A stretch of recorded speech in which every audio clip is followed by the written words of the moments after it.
United Nations has passed a draft resolution on its first ever global treaty on conventional weapons trade. The vote was an overwhelming 154 in favour. Only Iran, North Korea and Syria voted against it.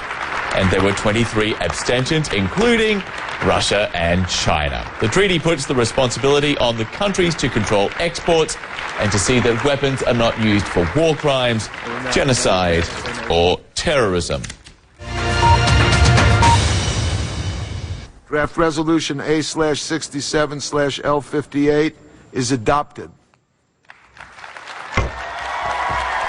When the vote came, it was overwhelming. The first comprehensive treaty seeking to establish rules for the international arms trade was carried by a significant majority. It reflected years of painstaking work by governments and activists. The treaty's supporters hailed it as a major success. We have produced a strong text that fulfills the mandate given to us by this General Assembly. We believe that an effective implementation of this treaty will make a real difference for the people of the world. It's perhaps surprising that over the years there have been numerous treaties seeking to reduce nuclear arsenals or attempting to limit the spread of nuclear technology. But until now, there has been no internationally recognized treaty governing the sale and transfer of conventional weapons. The scope of this treaty is broad. It includes warships, warplanes, armoured vehicles like tanks, and crucially small arms.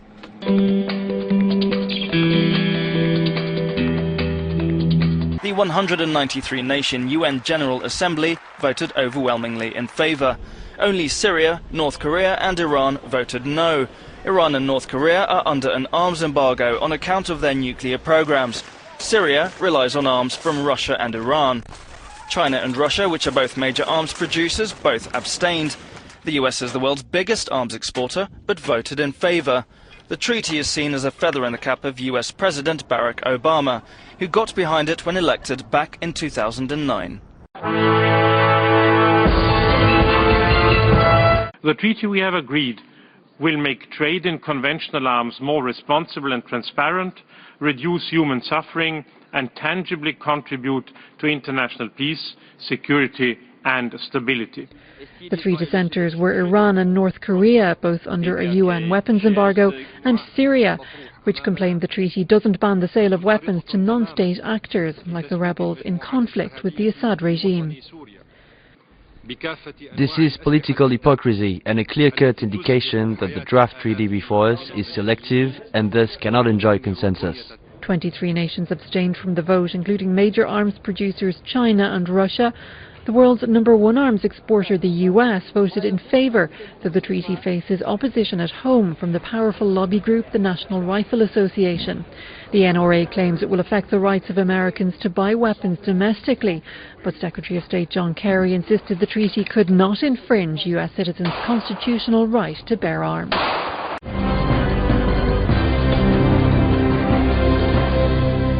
It bans transfers of weapons if they violate arms embargoes or if they promote acts of genocide, crimes against humanity or war crimes.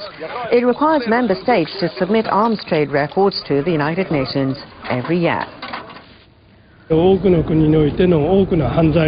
What's significant here is that they recognize the need to be transparent and accountable in regulating the international trade of conventional arms.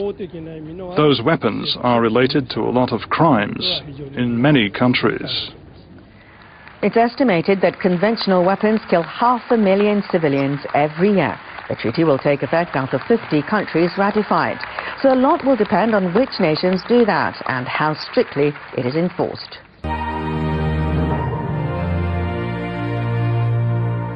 For the first time, we've got global standards on things to consider when you're going to export weapons.